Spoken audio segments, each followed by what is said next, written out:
Hello and a warm welcome to Alison McWhinnie podcast, where we have conversations for business and well-being success. And due to popular request, I'm delighted to welcome back Daniel Lewis. And today, Daniel will be sharing his healing story and his healing journey. Now, the healing that we'll be talking about that Daniel received is known as spiritual healing. And it might be an idea for me to explain that to you first before we hand over to Daniel. So I've trained as a spiritual healer myself. Spiritual healing is complementary to conventional medicine and can help you whether you are dealing with an illness or even if you are feeling well. It can help you maintain that wellness and keep your immune system in good shape.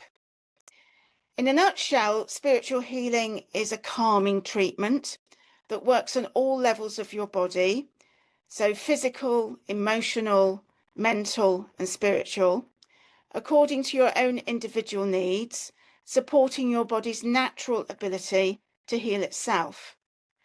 It is non-invasive and suitable for all ages, and it can help all conditions.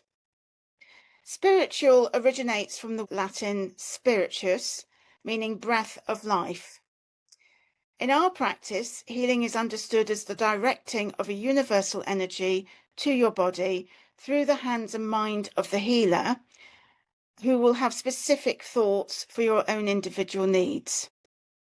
It may help you cope with whatever you are dealing with in life, and it may ease and accelerate the process of recovery.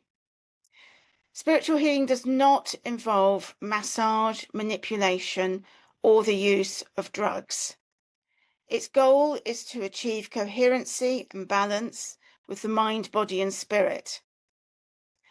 Clients often tell us that they've experienced improvement in physical and mental health, e.g. freedom from chronic pain, relief from insomnia, stress reduction, that sort of thing.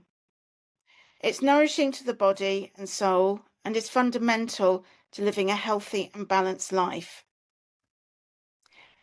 Everyone can be helped by spiritual healing, and it's not linked to any particular religion, and is enjoyed by humans and animals alike. And also, it cannot harm you either. So after that introduction, I'd like to hand over to Daniel to talk us through his healing journey. Okay, thank you, Alison. I'm a natural, I don't trust much, basically.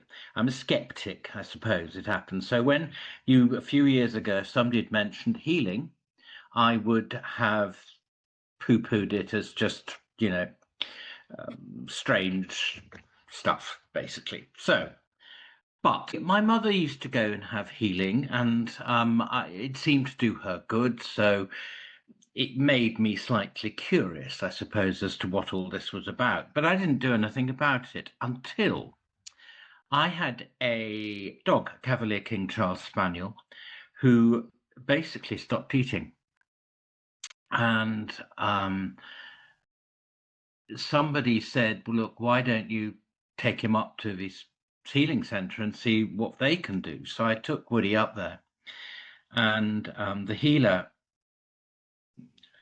did a half an hour healing, and at the end of it she said, I've cleared a blockage in his throat.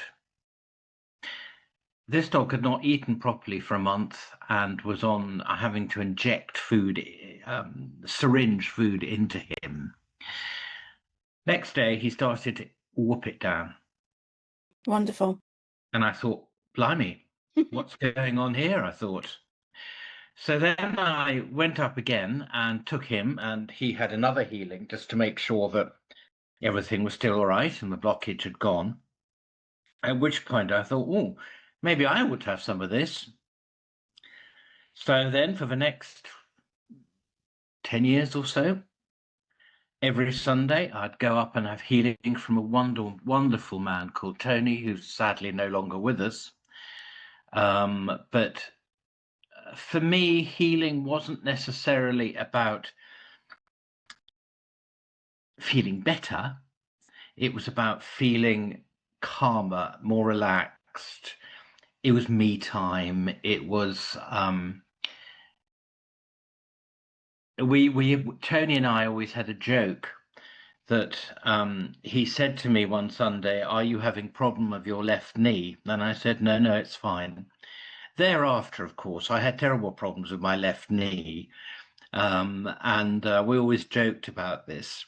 And in fact, every time he did work on it, it felt better after that. So he probably spotted a problem before I knew it was there. Mm-hmm. And I suppose that's why I also went there. I suppose because I felt that I was being nurtured, and I think in this world, especially being single like me, you need a bit of nurturing occasionally. Absolutely. And my once a week nurture session did me a whole load of good. Mm. And that basically is how I got into it. When you were actually receiving the healing, did you experience anything?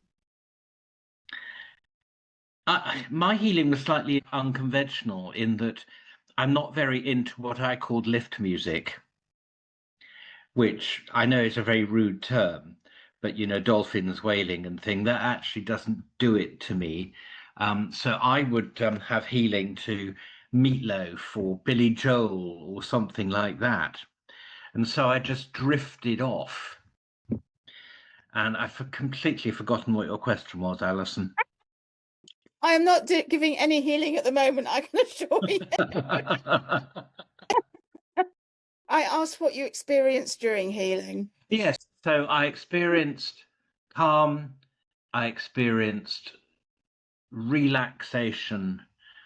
I forgot about everything. I forgot about all my problems for half an hour, and Mm. um, that is healing Mm. in itself. Yeah.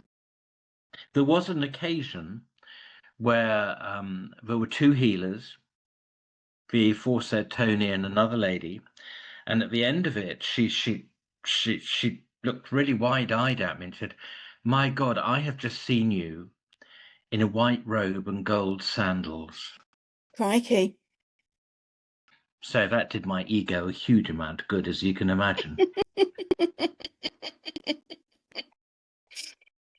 I think it's also about ego to a certain extent that, it restores it in a good way. Mm. And you come out feeling very positive. You come out feeling positive, a bit tired, but that's fine. That doesn't Mm. matter. Mm. And fundamentally, you know that something very odd has happened. Does that work?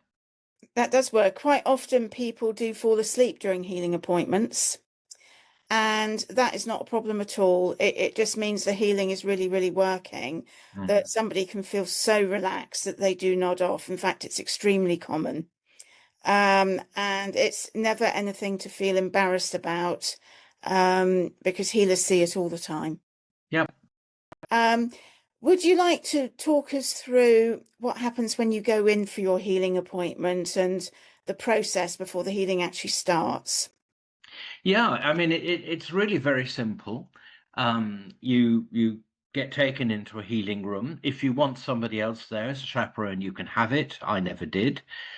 And you either sit in an armchair or lie on a bed, if you like, whatever you're more comfortable with. You then, if you want music, choose the music. If you want to be led, and by led I mean, right, so um, imagine you're in a garden and you're walking down the path and there's a lake at the end of it. Some people like that. I personally didn't. I wanted to do my own journey, not that particular journey. You can be touched if you want to be. The healer always asks, "Can I touch you, or would you rather I didn't?" For me, touch was good because I felt the healing was really going in where it should do, although I suspect that it would have done exactly the same thing had I not. It would have or done, to actually. touch. Yeah. And effectively, they start one end, so they might start on your face like that, and then work down one side to your feet, so you're grounded with your feet, and then up the other side, and then ending probably again with your head or something, or like that, to get you rebalanced. And that's effectively, and then they give you a few minutes to come to, or to not come to, that's a wrong expression, to join the world again.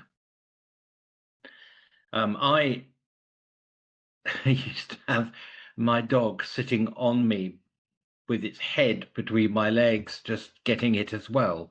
So there was a double healing there, and he was remarkably relaxed, and it obviously did us both a lot of good. It's a very friendly, very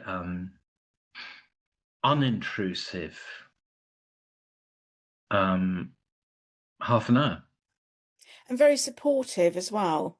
Yeah, it is very Yeah. supportive. I mean, Yeah. Tony was, people always ask me, right, what is it? Well, why are you here? What do you need this week? What shall I focus on? Mm. And interestingly, when one of my dogs, I had to say, okay, put him down. I happened to be at the centre talking to the vet on my phone, and immediately I was whisked into a healing room and given half an hour's healing, and it did calm the panic and the, oh my God, should I have done that? Am I doing it right? It did. I did benefit from that half an hour Mm. hugely. Mm. Grief, it can do a lot for grief. It helps grief. There's no doubt about it. Yeah. And I think it's also important to say that it's perfectly okay to cry during a healing appointment. And healers are very used to people crying during healing appointments. So it's nothing to be ashamed of or feel awkward about, because it's a sense of release. Yeah. And, crying, talking about things, both are good releases. The body can heal in a variety of ways, and that is just getting things out into the open. Maybe I'll start crying now, Alison, shall I? That wasn't quite how I intended this interview to go, I have to say. And it would be a first for the Alison McWhinnie podcast. It would. It would. But no, I think it's important to emphasize that the healer will be very supportive of whoever they're seeing in that moment. Yeah. And very, very unselfish And non-judgmental. and non-judgmental. Yeah, Yeah, indeed. absolutely.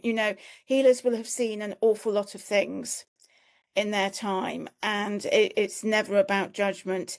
The intention is, how can I help this person? Yeah. And although we're not the source of the healing energy, because it's universal energy coming through us, our intention is for the highest good of the person that we're with at that time. And of course, another important thing to remember is healing is free. Yeah. So you're getting somebody's time, attention, completely free. So, if anybody's worried about the cost of it, they needn't be. Yeah. Yeah.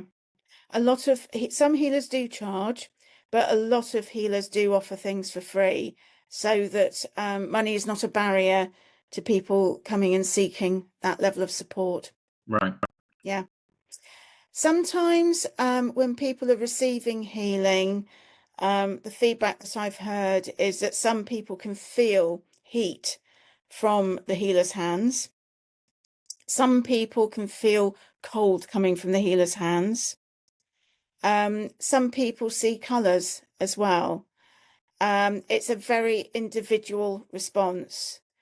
So that can happen for some people, but if none of that happens, it doesn't matter. And it doesn't mean that the healing is not coming through to you. It's just people have different responses to it. I felt heat. Yeah. Definitely felt heat.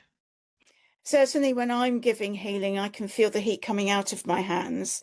And if it's a very strong healing, I can feel that heat in my arms as well, going down to my hands, and getting very, very hot. Yeah. Okay. Any more sort of final words on healing? I think in some ways, if you say to people, I'm going for spiritual healing, they get the wrong end of a stick Yeah, slightly. yeah, And I think it's important that people know that it isn't a woo-woo religious cult thing.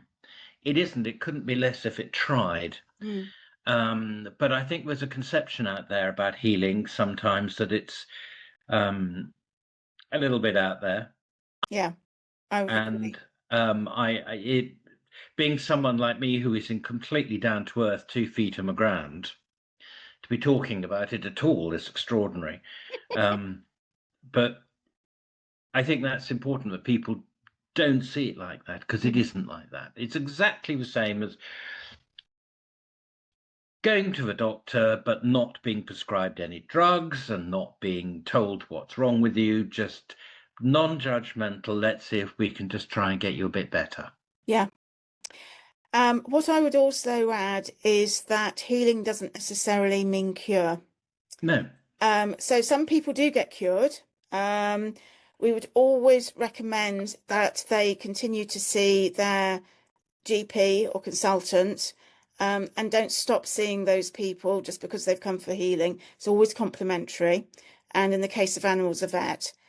So it can cure, but we could never guarantee a cure. In Uh, fact, my doctor recommended healing. did he? Yeah. Oh, that's interesting. That is interesting. What it can certainly do, though, is help the healing process, help the natural process of your body, and also help along with whatever the doctor or consultant is doing and Mm. prescribing, so that it all ties in together. And I've even seen people who've been terminally ill come for healing, and even though they're terminally ill and do make their transition, they find the relaxation that healing can provide does help them in their final days. Yeah. I think the other thing I would say is that healing is not going to work if you don't believe in it. It's all about belief as well. So I didn't believe it at first when I took the dog up there, but when I saw what had happened, I totally believed it. And so I think if you go with an open mind and you go thinking, well, yep, let's hope this does work, or this does make me feel better, or whatever you're going for. But if you are going under sufferance or with a skeptical point of view on it, you might as well not go, because I don't think it'll work as it should. Would you say It that's certainly right? won't be as effective No, if it you won't be as put up effective. blocks. Yeah, Yeah. yeah. It's not strictly faith healing because animals benefit from it and yet don't have any faith. But Mm. I think that it's important not to put up blocks to it and to go with the open mind, as you say. Although I think my dog thinks she's the goddess of war. Your current dog. Yes. She benefits from healing. You know, I've been to healing appointments when I've been looking after Bella, your dog, and she would always jump up on the bed with me Yeah. and sort of sit by my side while the healing was taking place and just watch what was going on. Mm. Mm. And I think she enjoyed it as well, although she didn't quite understand what was going on. But she always loved to sit by my side when I Yeah. was receiving healing, always. Well, Daniel, thank you so much for sharing your experiences. I'm sure this will be helpful to people who are thinking about trying healing, but just weren't sure. Yeah. Good. Well, thank you very much for having me again.